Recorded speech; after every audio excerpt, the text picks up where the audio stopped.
Steve, over the years of putting this together, and I go back to the first time I met you, we were discussing chelated minerals and the venues that it used to get through the digestive tract and the sizing and all of the things that was necessary. It was my first opportunity to visit with you.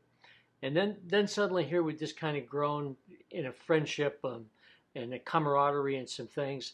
And I've been asked numerous places how all at once one fellow with your background, your pharmaceutical background, and me with my naturopathic background found each other. And how out of a little town called Grand Junction that we decided to put these elements together in the results that we're getting. And I just thought it would be an opportune time for us to put this story out so that would be people that viewed us, and we obviously came to a point in our life which we'd gone far enough down that road. And so with that said, maybe you would like to put your story out a little bit as to when you decided that what you were doing pharmaceutically was not right. So I'll just let you entertain that. Well, I was trained as a pharmacist in Western medicine, and I was passionate about my education. I wanted to become a good pharmacist. I wanted to understand pharmacology, and I wanted to see people get healthier with good pharmacology. And the deeper I got into it, the more I found out that the body has an ability to heal itself if it's given the right things.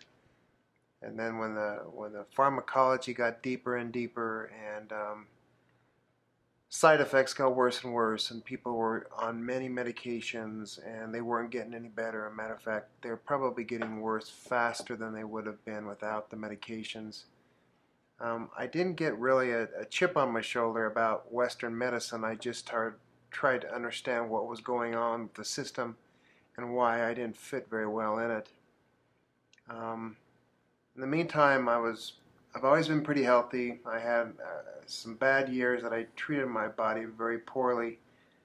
The last 10 to 15 years, I've treated my body very well, and the difference is amazing.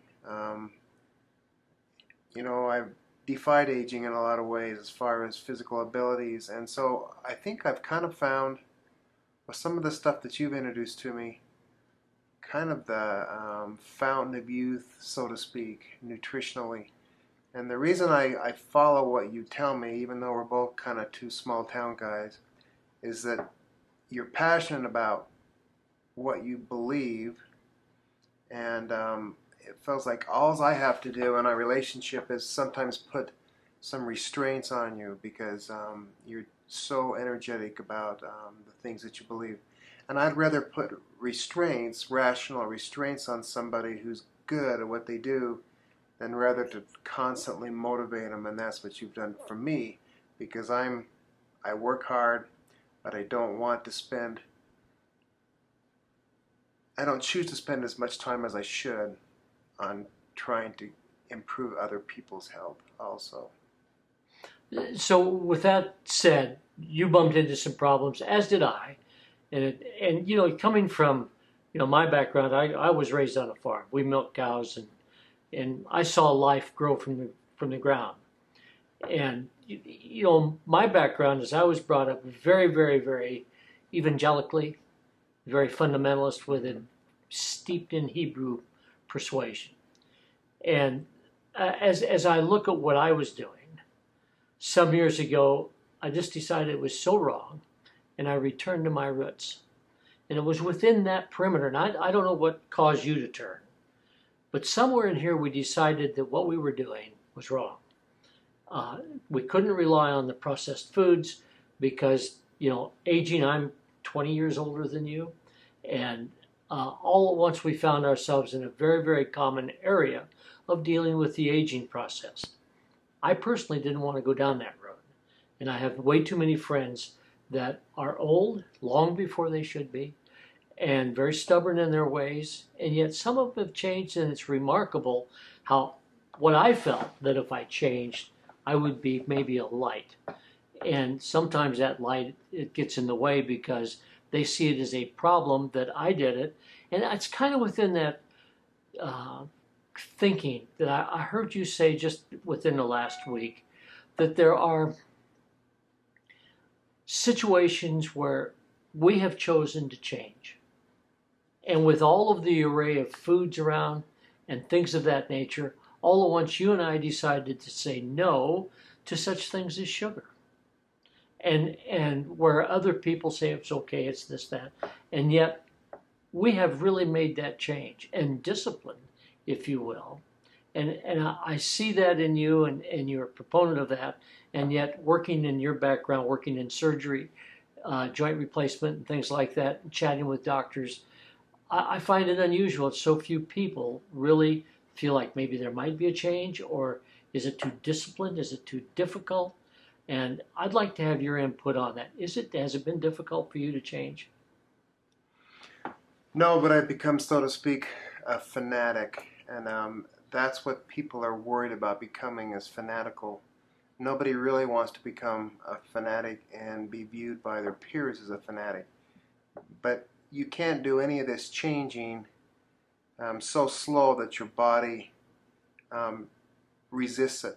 You've got to make the change in your life. You've got to do it in a way that you can support it and you could keep it going out for a long time. This has become part of my life. I've internalized the concepts of health, nutrition, exercise, positive thinking, spirituality, a lot of these things, and the blessings and the rewards are incredible. I count them constantly, and I can't believe it. But it's to the point now, because I became fanatical not too long ago, that I am able to try to really enjoy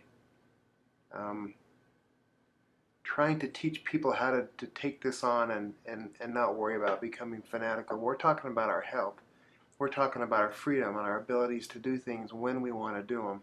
Mm-hmm. We're talking about what we leave to our families, what kind of legacy we leave behind us, how good we are to people, what people remember us by. That's all critical. And you can't, you've got to do it now. You've got to start now. If you haven't started, I'm sure there's a lot of good people out there, and I know there are, that would like to make this kind of a physical change, and they've made all the other emotional and mental changes. They just can't beat this physical problem they have of either eating or eating the wrong things, or having a positive attitude about changing and eating the right things. So if we got into some of the changes that we've made and some of the changes that other people refuse to make, I used to have a real grudge, if you will, against obesity. I had a feeling in my mind that there was something that was selfish about those folks. And now suddenly I can remember about 15 years ago, you and I were talking about wheat and this thing called octacosanol that you introduced me to as an incredible antioxidant cancer fighter. And I've always been fond of wheat at that time. And, my mother came out of the world of wheat growers. Her uncle, or her brother, I should say, my uncle, was the president of the wheat growers of North Dakota. And I can remember as a kid, they would come down and talk about 18 bushels of wheat per acre, and that was huge. And now suddenly, his son, Alan, my cousin, is the president of the wheat growers of North Dakota, and they're talking 40 bushels. And I do understand that maybe it's volume as opposed to quality. We're faced that. And yet now we're seeing some things, and again, you and I chatted the other day. I love wheat. But what they've done to it, I didn't want to recognize it. And you even allude to, which freed me up. Could you introduce what you found in terms of dealing with some of the genetically modified aspects of wheat? Growing up, we used to grind our own wheat, and by grinding our own wheat in a magic mill and making bread, my mom used to tell me that if I ate too much of that bread, that I'd get diarrhea. The fact of the matter was true, because the wheat they were grinding was small kernel with lots of roughage. And so the chemicals we're finding that are somewhat irritating in the current wheat probably were in amounts that our body really appreciated them. They were energy producing, they were appetite stimulating in some cases, and so we were able to um, get a lot of energy out of a certain amount of wheat. That changed, and like you're saying, it's my opinion, and after doing some reading, that in the 50s and 60s they started to naturally select wheat. They didn't actually change the organism genetically, but they did what Darwin used to call natural selection, which they found the largest kernels in the field, and they would select those out, plant those seeds, and regrow, and until they eventually had all the field was the big kernel wheat, and that was the way to increase volume and production. In the meantime, the kernels got so big and the grain got so top heavy that it would tip over in the field and they couldn't harvest it. So the next step was to shorten the stalk and make a wheat that could actually stand up and be harvested. So they had to do a lot of things genetically to make a wheat which was supplying the demand we had created. And the wheat grew in size, and I believe that those chemicals, which were not a problem in the early wheat, in the early days, became a problem simply by the amount that was multiplied. And I think that's where we are now, because the demand was wheat has got to be in everything. We in the United States grew a lot of wheat. There was fields and fields of it. Therefore, for us to put it in everything, we had to have a surplus of it, and therefore we did. And that's what got us into wheat in everything, not the wheat that my mom used to put in the bread that she would grind up, that had all of the roughage and had all of the everything you needed. It's a new wheat, and it's not the same wheat. And I wish there was an easy way to find the old wheat, but it's not easy to find, and it probably hasn't realistically been around for a long time. Unless there's been fields selected for 20, 30 years to maintain that old wheat. That's how I understand it. It doesn't seem to be a way to turn back now and get exactly the wheat we used to get. So the gluten issue everybody is concerned about gluten because of celiac disease and their gut in a hole. We wanted to address that here in a few minutes, but I've read through this thing, and the issue of a couple of proteins that controlled hormones that we needed to discuss. I thought maybe you would like to elaborate on it just a little bit and get into some material that we never had before. It didn't show up in the old wheat, and now suddenly it's in our new wheat, and it's causing us grief. Align that, if you will, with the digestive tract and the need for probiotics, which we don't seem to have, which could, I believe, be part of the diseases of the gut. Can you address that real quick? Yeah, I think when we started mass producing wheat, gluten is made up of two storage proteins, glutenin or agglutinin and gliadin or gliadin, and they're attached in the middle by a long carbohydrate. And so if you're going to increase the amount of that in a wheat kernel, you're going to get all of that. You're going to get all the carbohydrate, plus you're going to get massive more amounts of those two storage proteins.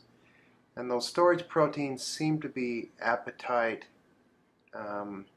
producing, or they stimulate the appetite simply by blocking the action of a protein that circulates through your bloodstream and promotes appetite suppression. And so they have it's almost like as we get more obese, we have a tendency to block the effects of insulin. And there seems to be something in wheat in large amounts, and they say it's a storage protein that covers up the effect of a product called leptin that is in our bloodstream that's an appetite suppressant. In other words, it goes to our brain and tells us we've eaten enough and that we're satisfied.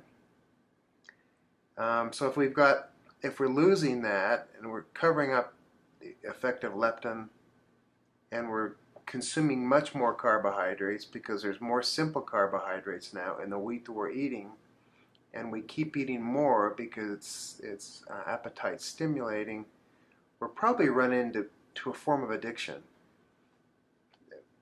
And what I've read, the books, and some of the books are conspiracy written books because we won't listen to them if they write these rational books. I don't want to read a rational book because my life's rational. I want to read a book that's creates some controversy, and there's some books that have been written the last few years that create some controversy, but they're full of meat and science, and they do know what they're talking about. So if you were to become maybe less fanatical and smarter, you would choose out of this new wheat, and this new wheat that's in everything you eat. And if you just took a few minutes to notice the amount of wheat and wheat byproducts in everything you consume in your home, you would start to become well aware of how much wheat you're actually consuming and what the potential problem could be. And it's not so much in wheat. I'm not really down on wheat because I still believe the wheat's okay. But we've got to be careful on what kind of wheat we consume, how it's been processed, how it's been grown. Mm-hmm. There's a lot of things. So let's get into a little bit about where we began to put this thing called Nefesh together. Okay. I remember coming to you and saying, you know, there's some things about ATP that we need to discuss. And this thing kind of gelled into, where is ATP made? And you did a wonderful 13 minutes on it. And people need to understand that it's a group of elements coming together inside the mitochondria to build ATP. And there's a host of byproducts, nitric oxide and D-ribose that are built because of ATP. And once we had that constructed, the basic product of building energy, it dawned on me one afternoon that, again, from my background, and I'm taking it strictly from Proverbs 1:1, and it says, I want you to be intelligently disciplined. And it's one of the things that we in America miss, is the discipline of just living a life that's correct. But then I see a lot of people that are disciplined about the wrong stuff. And so I wanted to make sure of what we were doing. And the word nefesh is a Hebrew word meaning the passion of the body is in the blood. So again, that tells me a story that if it is that important that if we had clean blood, then we must have a clean liver. And if we have a clean liver, then probably we have a clean pancreas. And it just builds onto itself. So I needed to look at not only cleaning the blood, but cleaning the liver, the pancreas. And when doing so, there is a direct relationship to that flowing down through the elimination system where we begin to clean the digestive tract, the colon. And now all kinds of science relating the colon and the brain together. They're married hormonally. And so if all of that is true, and we could build a product that created the nitric oxide in abundance, in a natural form, rather than taking it in isolated capsules, it would make sense because we could control its flow. And then if we could clean the liver, which in fact cleaned all of these other organs, we'd clean tissue, and if the tissue and the body is clean, then it's more efficient. So then it began to develop that all at once, where does all this energy come from? Is it from protein or is it from carbohydrates? And in doing this whole thing, the one thing that we hadn't discussed was fat, essential fat. All at once, the science of fat, essential fats, what it does, omega-3 and 6, it is so crucial in terms of nervous structure, hormonal structure, brain structure, that when you produce almost a 40-to-1 ratio of ATP from fats that you do from protein and carbohydrate, we'd miss the boat. And that's when we began to add, the ability of the red beet, the iron, the opening up the vasodilation, and delivering that oxygen, which come from an abundance in the lungs, and delivering it to the brain, which all at once we began to deal with issues of dementia. Now, this is a feeling. So if we could do that, clean the tissue, and you're in surgery all the time, you see the difference between healthy tissue and poor quality tissue. And then in the finding of this, all at once we come by this wonderful thing called a sweet potato. And here's a unique carbohydrate that actually drives the glycemic index down. Along with that, it's the ability to monitor the adiponectin hormone and the ghrelin, which are telling you to eat or quit eating. So if all at once it came into play and we had this product, along with the essential fatty acids and protein, clean protein from hemp hearts, who'd ever dreamt that up? Here in Colorado, you know, up till a few years ago. And then the marvelous finding of goat whey. What an incredible find to find the electrolyte capacity, the probiotics found in goat whey, the small fat molecules that do not have to be homogenized and ripped apart, and then this incredible clean protein that is digested in 20 minutes as opposed to 3 to 6 hours from other forms of protein from animal. I thought it was a great thing, and here you and I now suddenly are getting this wonderful opportunity to discuss it to folks that are saying, how did you two guys do that? And I want to applaud you to support me in doing this thing. It's been a great ride.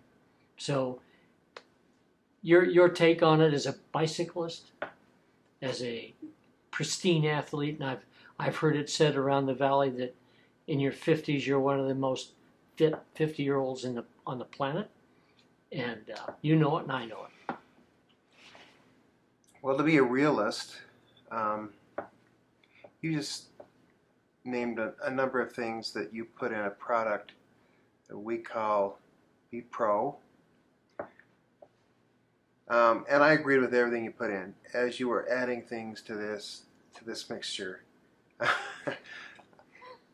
I mean, everything you brought to the table made complete sense to me. I've always believed in red beets. I know they build the blood. I've always believed in wild yams and yams. They have a ton of nutrition. The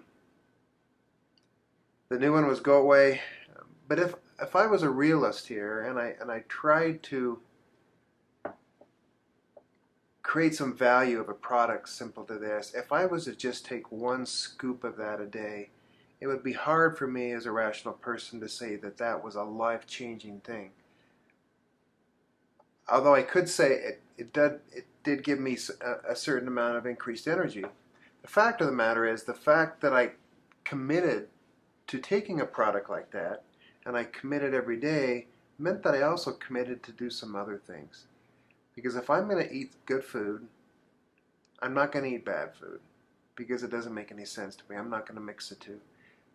So one scoop of B-Pro a day may not be the miracle as much as just the fact that I got committed to my health by doing some good things. So I think the product is great. But the reality is, to me, is that if I'm willing to do the right things for my body, as my head gets clear and my heart gets clear and I start to understand these things better, the good things in the earth start to become more relevant to me, more identifiable. You'll bring another one into the product mixed, and I'll study it out, and I'll put my blessing on it. And fact of the matter is, if you put these things together and you do them all in a certain amount of in a certain blend, each one of them individually may not be the cure, but a blend of all of them together and the right frame of mind is the cure, I do believe. And it combines spirituality, it combines rational thinking, and it combines the way you feel about yourself and about other people. And I think you're onto something about building nutritional supplements, but I think you're onto something also about trying to teach us as people to change our lives so we can be better people, more healthy, better available to our children, better to our children, better to our wives, better to our friends. I think it's a matter of putting it together in a way that changes the lifestyle, not just a scoop of protein. Well, I so appreciate that, Steve, because our fundamental approach to this is if we can deal with, if it's about performance, that performance is really about how we function emotionally, our recovery rate, our spiritual well-being. All of those things come into a balanced lifestyle. And you and I both know that if we're out of balance in any one area, your whole body is out of sync. And I just find that having put this in mind, and I so appreciate you discussing changing in your diet, because that is fundamental. I mean, you can't put in 10% good, 90% bad. Why don't we take the bad out? This story is going to get bigger and bigger and bigger. And as we've done this a little bit today, I know that you and I chatted about it earlier. Maybe we ought to do this once a week and put it on video and just talk about assortment of things in 3 to 5 minute bits. Are you up for that?